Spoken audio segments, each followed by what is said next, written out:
fieros hermanos de la costa, muchachos, pichicumas, cautivas, sirenitas y escualos. Soy el hermano Donino y desde esta orilla del lago Mälaren, que es el tercer lago más grande de estas latitudes nórdicas escandinavas en Suecia, me encuentro en la localidad de Sigtuna, donde les saludo y les iré mostrando lugares de la Sigtuna antigua, lugares muy interesantes que ustedes también podrán disfrutar. Síganme, que les voy a continuar relatando. Sigtuna es una comuna, pero aquí es como un pueblo medieval, muy agradable, situado junto al lago Mälaren, con sobre 8.000 habitantes y a unos 30 minutos de Estocolmo, la ciudad capital. Poder conocer Sigtuna es todo un privilegio. El hecho de estar en este pintoresco pueblo tan desconocido mundialmente y tan importante para la historia de Suecia. Es como poder volver y detenerse en el tiempo, como me sucede a mí, que estoy en tenida de combate, y ser por un instante partícipe de la historia y de la construcción de un país. Sigtuna fue la primera ciudad fundada en Suecia por el rey Erik Sergesel, que en español significa Erik el Victorioso, por ahí por el año 970. Erik el Victorioso era un rey nórdico moderno que quería crear un reino semejante a los reinos europeos. Su intención era buscar el control sobre las personas. Ya tenía el conocimiento de la construcción de una ciudad, pero para ello necesitaba la cooperación de la Iglesia. Su objetivo era tener un reino con un rey y un solo Dios. Él sería el rey y cabeza de la Iglesia, con lo cual Sigtuna fue fundada y de hecho fue la primera ciudad cristiana en Suecia y el centro de la nueva religión. El rey Erik sabía cómo lograr lealtades con las personas adecuadas. Al realizar donaciones de terrenos en la nueva ciudad, los comerciantes y propietarios de tierras se convirtieron en sus aliados. Con la construcción de la calle principal en Sigtuna, se logró crear un centro de poder y del comercio con un sabor internacional. Desde sus principios se mezclaban en Sigtuna una multitud de lenguas, culturas e influencias. En el siglo XI, cerca de 1.000 personas vivían en el pueblo.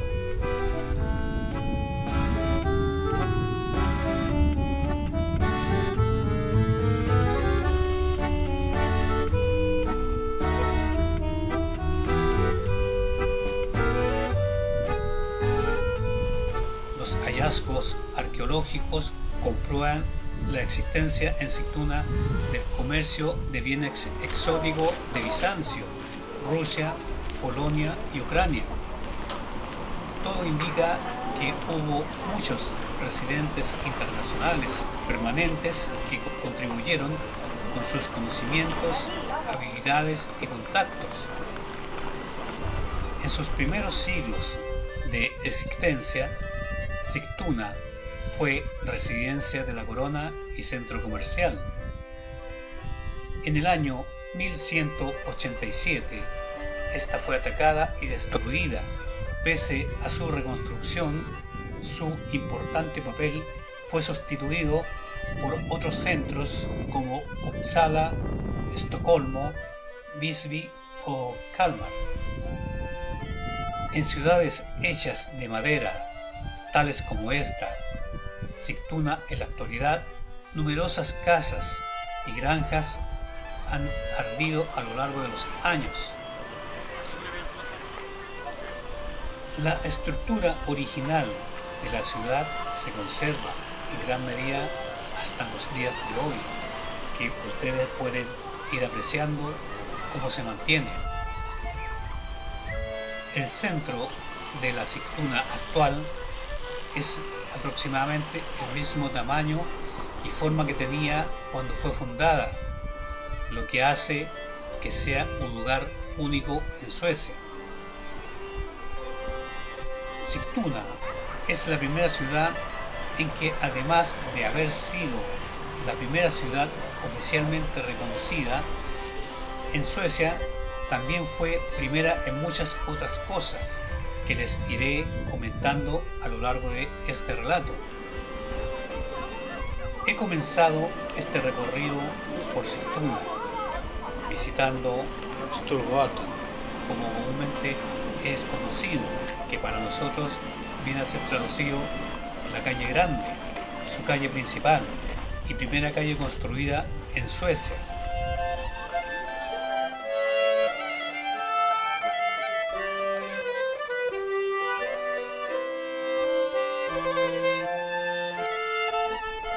En antaño la calle tenía madera, a diferencia del actualmente rehecho de cemento y asfalto, entre otros limpios.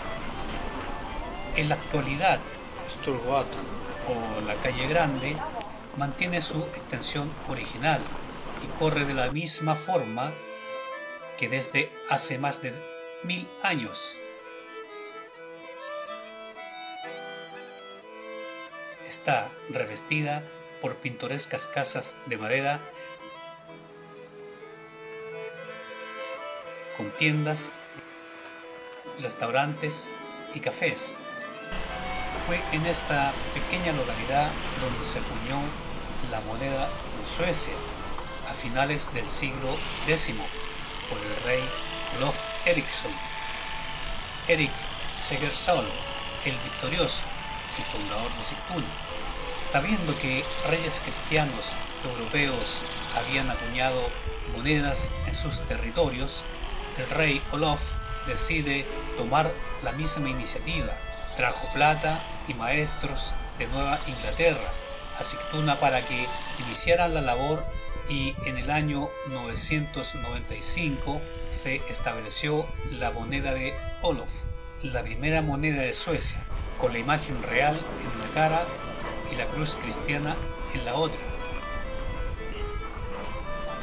Y aquí me encuentro en el ayuntamiento de Sigtuna, que es una casita muy simpática que fue construida en el siglo XVIII. Esta tiene la peculiaridad de ser el ayuntamiento más pequeño de Suecia y puede que muy posiblemente sea de toda Europa. Cuando Erik Kjellman asumió el cargo de alcalde de la ciudad de Sigtuna en 1737, este se encontró con el antiguo ayuntamiento en un estado muy deplorable, lo cual decidió que la ciudad necesitaba de uno nuevo. Entonces empezó a hacer sus propios dibujos de acuerdo con sus ideales, que fue inaugurada en el año 1744.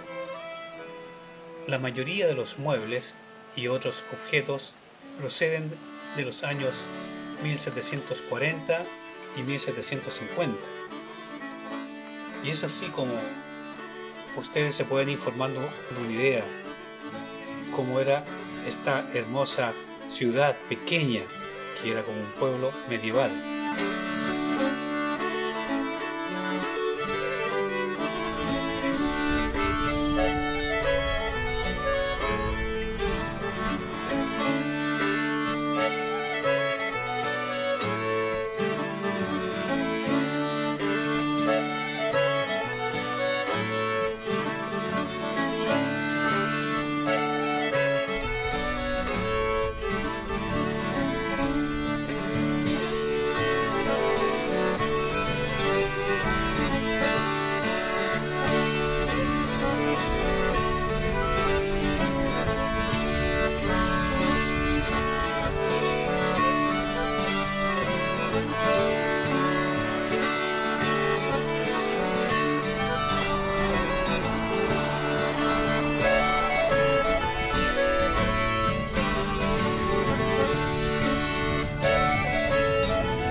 Y aquí me encuentro en la cima de esta colina, donde he llegado hasta este gran campanario, que es un paseo muy agradable que nos lleva a visitar el campanario de Sigtuna. Y desde allí hay una vista muy preciosa de toda la ciudad. También se cuenta que era donde los vikingos subían y tenían sus miradores como centro de observación para ver cuando venían las naves enemigas a atacar.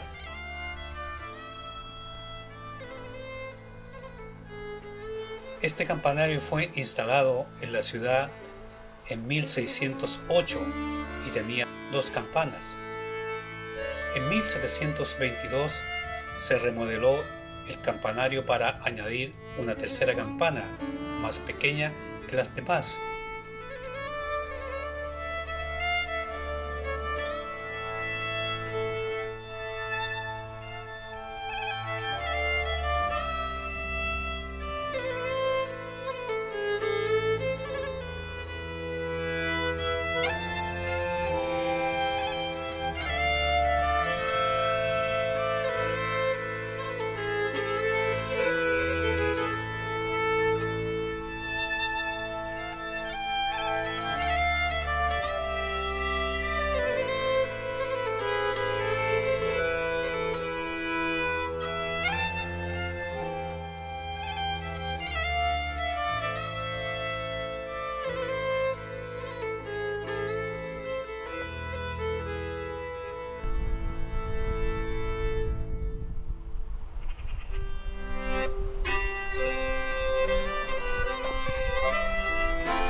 Ningún otro lugar en el mundo es tan rico en piedras rúnicas como en Sigtuna, incluyendo los pequeños fragmentos descubiertos en la zona. Más de 40 han sido documentados solo en el pueblo de Sigtuna y el número se eleva a 170 si se incluye todo el municipio.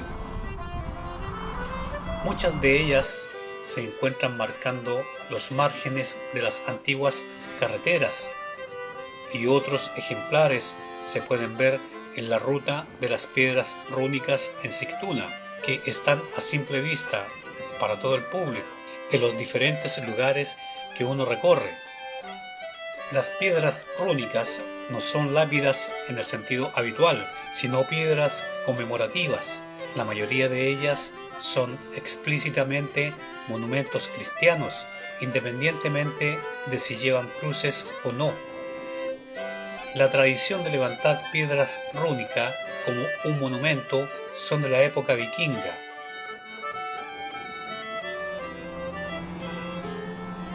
Uno de los objetivos de la fundación de la ciudad de Sigtuna fue el de que ésta fuera la primera ciudad cristiana de Suecia y el centro de la nueva religión. Durante la Edad Media fueron construidas por gremios de comerciantes y gentes adineradas.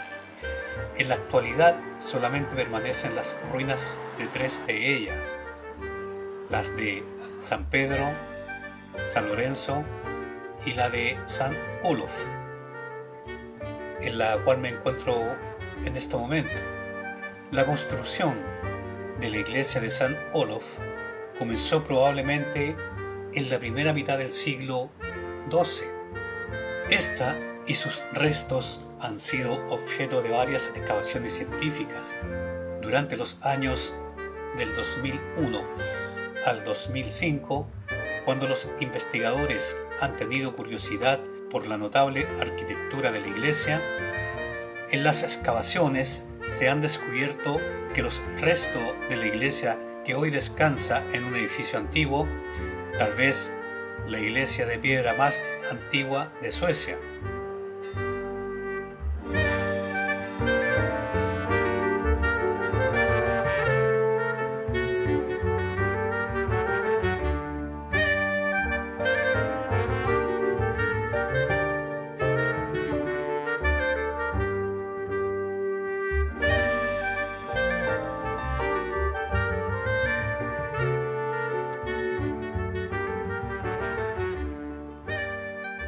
La iglesia de Santa María, que es la que está al frente de esta construcción antigua que son ruinas hoy en día y que funciona hasta la actualidad, fue construida por frailes dominicanos españoles a mediados del siglo XIII, como la primera iglesia con ladrillos, por la que es uno de los edificios más antiguos de ladrillo del valle del lago Mälaren.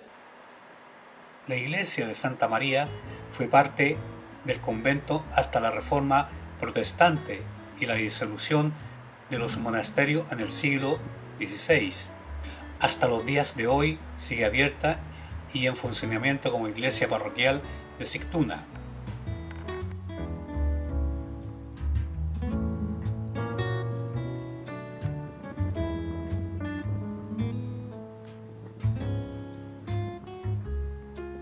En esta de San Olof es notable que el plano del coro era más grande y más largo que la propia nave. Puede que la idea inicial fuera construir una edificación tan larga y grande como el coro, pero por alguna razón esto no sucedió. La construcción del edificio se detuvo, tal vez debido a la falta de fondos. A lo largo de las fundaciones de la pared sur de la iglesia hay una pequeña casa con un pozo seco que es aún visible hoy en día. La pequeña casa fue edificada antes de la iglesia y pudo haber sido construido un manantial sagrado, una fuente del rey Olof Haraldsson de Noruega en los años 1015 al 1028. Rey que llegó a ser venerado como un santo después de su muerte.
Y aquí he llegado hasta el embarcadero de Sigtuna, que es como un gran club de yates al aire libre, donde se encuentran decenas de embarcaciones, al igual que en la mayoría de los puertos libres, en los diferentes lugares como playas y lagos en Suecia, donde las personas y dueñas de las embarcaciones se reúnen a compartir en los parques, lugares y locales de expendios de comidas, helados, bebidas y alcohol, y a navegar con sus invitados como tripulantes, o en su caso a venir a disfrutar de una muy agradable charla acompañadas con sus típicos bucanes y pólvoras atracados en los muelles, ya que las leyes son muy estrictas y aplicables, con fuertes multas y penas legales. No se permite conducir con alcohol, al igual que los vehículos motorizados de tránsito terrestre.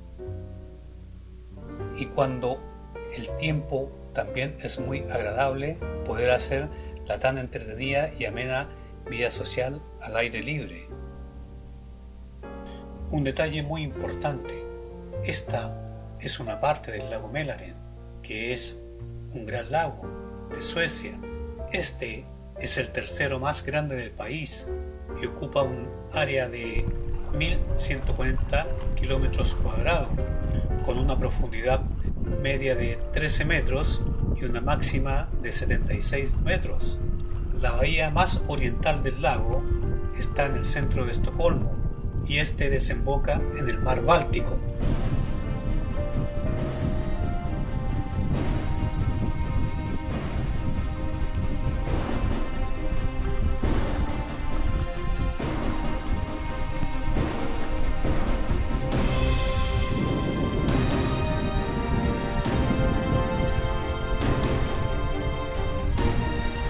Y bien, hermanos, muchachos, chicas, pibas, sirenitas y escualos, con estas últimas imágenes de comienzo la despedida, esperando que les haya gustado esta travesía que he grabado para ustedes. Forza, hermano, nos vemos en la próxima travesía con el hermano Tonino.